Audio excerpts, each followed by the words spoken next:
Más, mi querido Toño, seguimos avanzando aquí en Sin Censura. Rafael Loret de Mola, el papá de Carlos Loret de Mola, este periodista crítico, circula en redes sociales este video que titula De Puebla a Bartlett. Siempre crítico Rafael Loret de Mola, lo vemos y lo escuchamos aquí en Sin Censura. Y me va a ayudar Toño para precisamente presentarles este video que circula en redes sociales.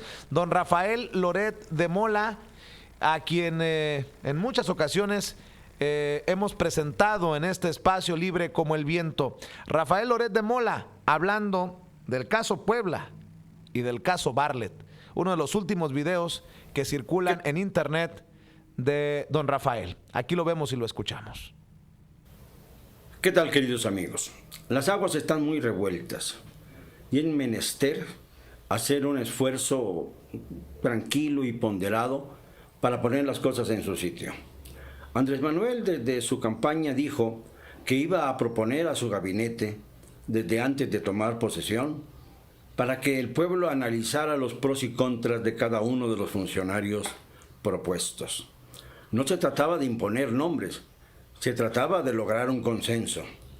En el caso de Manuel Bartlett, designado como futuro director de la Comisión Federal de Electricidad, es evidente que la inmensa mayoría de los mexicanos ha mostrado su repulsión a esta designación, incluyendo a algunos de los colaboradores y colaboradoras cercanas a Andrés Manuel, como Tatiana Cloutier, entre otras.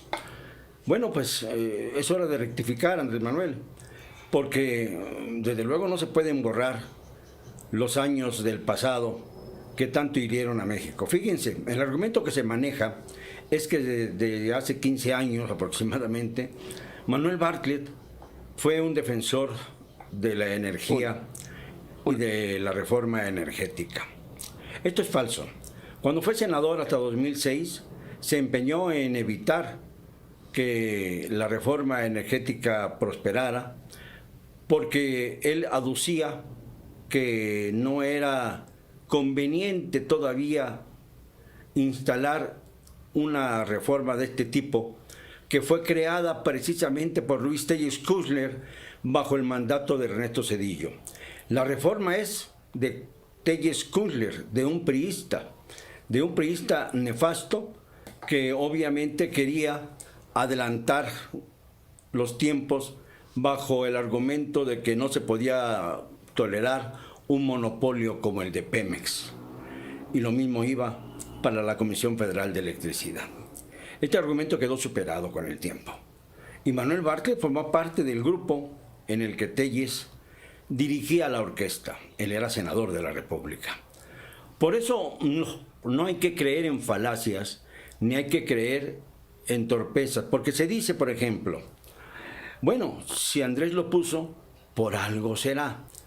No, no es así. Este es un argumento falaz, falso, que parte de un juicio erróneo. El hecho de haber votado por Andrés no obliga a los votantes a seguir a pie juntillas todo lo que éste decida, al contrario. Se supone que iba a presentar a su gabinete y a su gabinete ampliado para que la opinión pública reaccionara a favor o en contra de estas designaciones presuntas. Pues bien, ya se pronunció y de manera muy clara la opinión pública respecto a este nombramiento. Creo que en este sentido debe rectificar Andrés Manuel, porque así demostraría su espíritu democrático y sobre todo el hecho de que no se le ha subido la soberbia a la cabeza.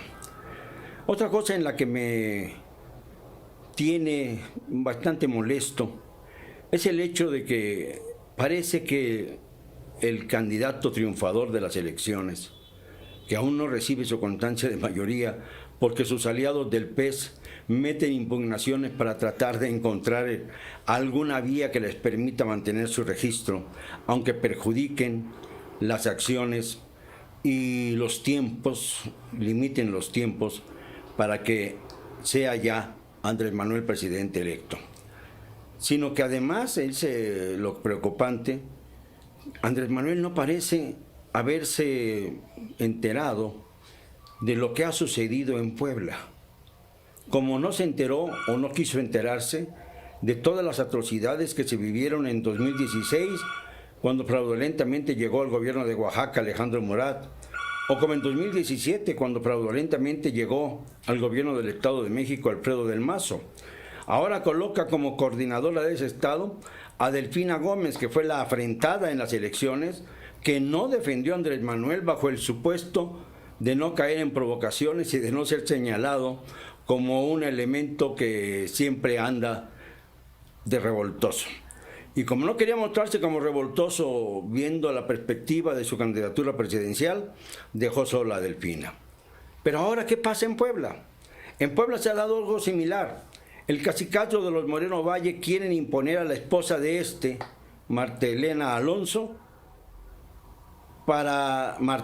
Alonso, para demostrar que la fuerza que se exhibió en las urnas a favor de Andrés Manuel en Puebla no tiene la menor importancia. Y se ha hecho ahí un cochinero. Hubo balazos, robo de urnas, robo de boletas marcadas, actas de escrutinio resguardadas en el cuarto de un hotel, con toda la papelería concerniente, casillas que desaparecieron, una votación que fue fluyendo poco a poco en el Instituto Electoral del Estado de Puebla sin que hubiera razón para ello, un cambio constante de las preferencias hasta marcar 2 o 3 puntos de ventaja a favor de Marta Erika. Es evidente que hubo un fraude, es tan evidente como las múltiples pruebas videofilmadas del hecho. Los panistas decentes, los que lo son de a de veras, no pueden estar a favor de un cacicazgo como el de Moreno Valle. Los panistas decentes tendrían que ver que Moreno Valle no es panista, sino que es un elemento del sistema que va más allá de los ideales, viejos ideales perdidos y traicionados de su partido. Pero Andrés tendría la obligación de ir a Puebla a defender el triunfo de su candidato Miguel Barbosa frente a la oleada de infamias, de intrigas y de represiones que se han dado por allá. No es solamente el triunfo de Andrés Manuel el que interesa a México, es el triunfo de la democracia en todos los rincones del país.